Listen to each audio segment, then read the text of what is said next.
আসসালামু আলাইকুম বন্ধুরা, আশা করি আপনারা সবাই ভালো আছেন। কুকিং ভিডিও রান্নাঘর থেকে আপনাদের সবাইকে স্বাগত। আমি আজ আমার গাছ থেকে কাঁচা আম পাড়বো এবং কাঁচা আম দিয়ে মসুর ডাল রান্না করব। পুরো রেসিপিটা দেখার অনুরোধ রইল। আমি আজ আম দিয়ে ডাল রান্না করব রাইস কুকারে। পুরো ভিডিওটা দেখার অনুরোধ রইল। আমি আজ মসুর ডাল দিয়ে আম রান্না করব। এখানে আমি দুটো আম নিয়েছি। আমগুলো আমি প্রথমে পানিতে খুব সুন্দরভাবে ধুয়ে নেব। মসুর ডাল দিয়ে আম রান্না করা সবারই একটা জনপ্রিয় রেসিপি। আমি আজ খুব সহজ পদ্ধতিতে বটি দিয়ে আম কেটে দেখাবো ডাল রান্না করার জন্য। প্রথমে বটিটা আমি এভাবে খুব সুন্দরভাবে পরিষ্কার করে নিচ্ছি এবং খুব পরিষ্কার করে সুন্দরভাবে আমগুলোও ধুয়ে নিয়েছি। এখন আমি খুব সুন্দরভাবে আমগুলো কেটে নিচ্ছি। দেখেন, আমগুলো কিন্তু এভাবেই কুসাটা ছাড়াতে হবে যেন সবুজ কোনো অংশ না থাকে। এই যে একদম সাদা অংশটা দেখা যাবে। যদি সবুজ অংশটা থেকে থাকে তাহলে আম কিন্তু একটু তিতা তিতা লাগবে। সেজন্য সবুজ অংশটা কেটে ফেলে দিতে হবে, সাদা অংশটা বের করে নিতে হবে। আম দিয়ে ডাল রান্না করার রেসিপি সবারই খুব জনপ্রিয়। আমি আজ খুব সহজ পদ্ধতিতে আপনাদেরকে ডাল রান্না করে দেখাবো। আমি খুব সুন্দরভাবে আমের কুসাটা ছাড়িয়ে নিয়েছি, দেখতে পাচ্ছেন। এখন আমি মধ্যখান দিয়ে বটির সাহায্যে দুভাগ করে নিচ্ছি। এখন ভিতরের বিচি বা আটি এভাবে ফেলে দিবেন। আম দিয়ে ডাল রান্না করার জন্য আম এভাবে কাটতে হয়, লম্বা লম্বা পিস করে।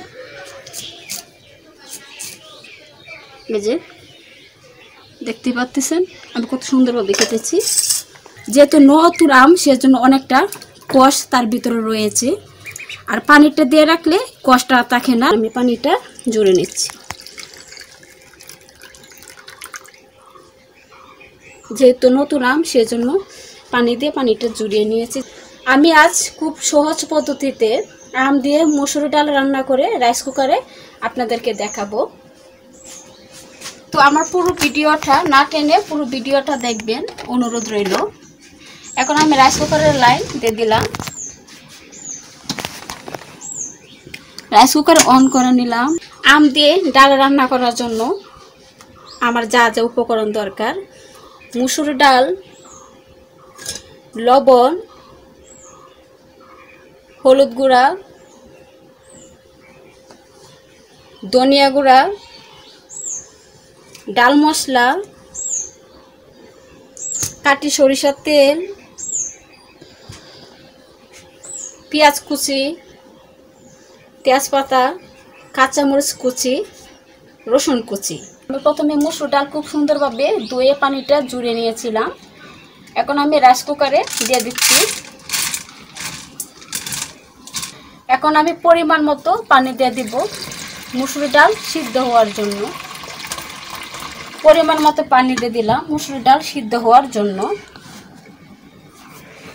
এখন আমি এতে হাফ চামচ হলুদ গুঁড়া দিয়ে দিলাম, হাফ চামচ ধনিয়া গুঁড়া। এখন আমি ঢাকনাতে ঢেকে দেব, অপেক্ষা করব মসুর ডাল সিদ্ধ হওয়া পর্যন্ত।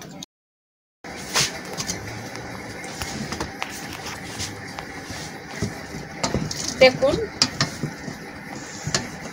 মসুর ডাল আমি খুব সুন্দরভাবে পরিমাণ মতো যে পানিতে দিয়েছিলাম সেই পানিতে সিদ্ধ করে নিয়েছি। আম দিয়ে ডাল রাইস কুকারে রান্না করার জন্য আমি প্রথমে রাইস কুকারের লাইন দিয়ে দিচ্ছি। রাইস কুকার অন করে নিচ্ছি। এখন আমি কাটি সরিষার তেল দিয়ে দিব পরিমাণ মতো আম দিয়ে ডাল তেলানি দেওয়ার জন্য। পরিমাণ মতো দিয়ে দিলাম কাটি সরিষার তেল। এখন দিয়ে দেব রসুন কুচি,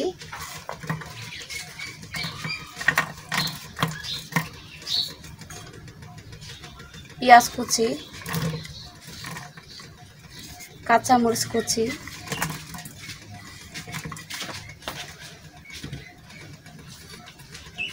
এখন আমি এভাবে ধরে খাঁটি সরিষা তেলের সঙ্গে পেঁয়াজ কুচি, কাঁচামরিচ কুচি এবং রসুন কুচি নেড়ে ছেড়ে নেব বেশ কিছুক্ষণ। ডালের তেলানি দেওয়ার জন্য বা বেশি টেস্ট পাওয়ার জন্য তেলানিটা খুব সুন্দরভাবে দিতে হয় এবং পেঁয়াজ কুচি, কাঁচামরিচ কুচি এবং রসুন কুচি একদম বাদামি বর্ণের বা লালচে বর্ণের করে নিতে হয়, তাহলে ডালের সুগন্ধ দ্বিগুণ বেড়ে যায় এবং ডাল খেতে খুবই মজা এবং সুস্বাদু হয়।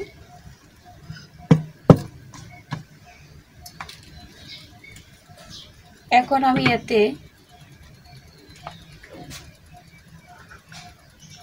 হাফ চামচ দিয়ে দেব হলুদ গুঁড়া, হাফ চামচের এরকম ধনিয়া গুঁড়া,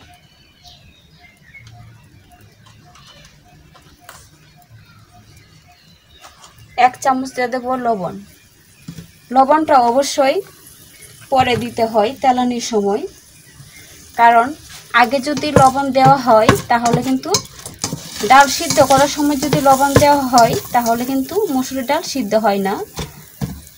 এটা মনে রাখার একটা টিপস। সেজন্য আপনি তেলানির সময় লবণটা দিতে হবে, সেজন্যই তেলানির সময় লবণটা দিতে হবে, যেহেতু আগে লবণ দেওয়া যায় না। এখন আমি বেশ কিছুক্ষণ এভাবে নেড়ে চেড়ে পেঁয়াজ কুচি, কাঁচামরিচ কুচি, রসুন কুচি লালচে বর্ণের বা বাদামি বর্ণের করে নেই। এখন আমি এতে ডাল মশলা দিয়ে দিব, এই যে পরিমাণ মতো ডাল মশলা দিয়ে দিব ফ্লেভারের জন্য। এখন আমি ঢাকনাতে ঢেকে দেব। ডাল মশলা দিয়ে দিলাম পরিমাণ মতো। এখন আমি আবারও নেড়ে চেড়ে নিচ্ছি যেন ডাল মশলা গরম তেলের সঙ্গে খুব সুন্দরভাবে অ্যাড হয়ে যায় এবং একটা সুগন্ধ বের হয়ে যায়।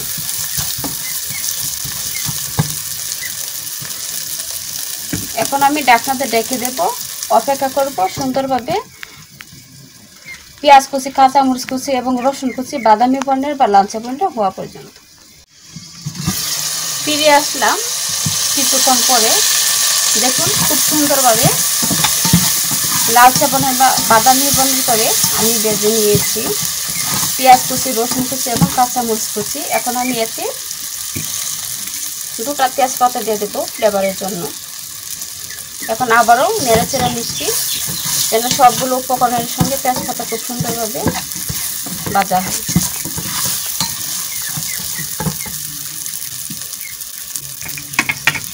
এখন আমি পরিষ্কার করে রাখা লম্বা লম্বা করে কেটে রাখা আমের পিসগুলো এতে দিয়ে দিচ্ছি। কাঁচা আমের লম্বা লম্বা পিস দিয়ে পরিষ্কার করে রাখা আমের পিসগুলো আমি এখন দিয়ে দিচ্ছি। এখন আমি খুব সুন্দরভাবে নেড়ে ছেড়ে মশলার উপকরণের সঙ্গে কাঁচা আমগুলো মিক্সড করে নিচ্ছি, তাহলে সবগুলো উপকরণ খুব সুন্দরভাবে আমের অংশে অংশে পৌঁছে যাবে। ডালের সঙ্গে আম খুব সুন্দরভাবে মিক্সড হবে এবং খেতে খুবই মজা লাগবে। দেখুন এখন আমের মধ্যে খুব সুন্দর একটা কালার চলে এসেছে। কিছুক্ষণ যাবত আমি এভাবে মশলার উপকরণের সঙ্গে কাঁচা আমের পিসগুলো ভেজে নিই। আর এইভাবে প্রথমেই ভেজে নিলে ডালের টেস্ট দ্বিগুণ বেড়ে যায় এবং খুবই মজাদার এবং সুস্বাদু লাগে। এটা সবারই একটি জনপ্রিয় রেসিপি, কাঁচা আম দিয়ে মসুর ডাল রান্না। এভাবে আমি বেশ কিছুক্ষণ নেড়ে চেড়ে ভেজে নিয়েছি। এখন আমি সিদ্ধ করা মসুর ডাল এতে দিয়ে দিচ্ছি। যেহেতু ডালটা নিচে এভাবে বসে আছে সেজন্য কাঠের ছুরির সাহায্যে এভাবে নেড়ে চেড়ে ডালটা আমি নিচ থেকে সরিয়ে নিচ্ছি।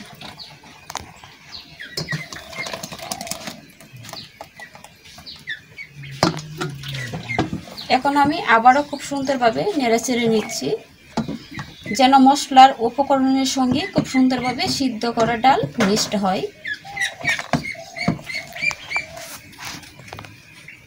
এখন আমি ঢাকনা দিয়ে ঢেকে দেব, অপেক্ষা করব ডাল সুন্দরভাবে হওয়া পর্যন্ত।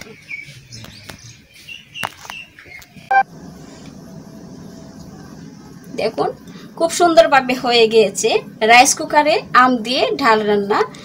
আপনারা স্বাদ মতো লবণ দেখে ডাল নেমে নেবেন।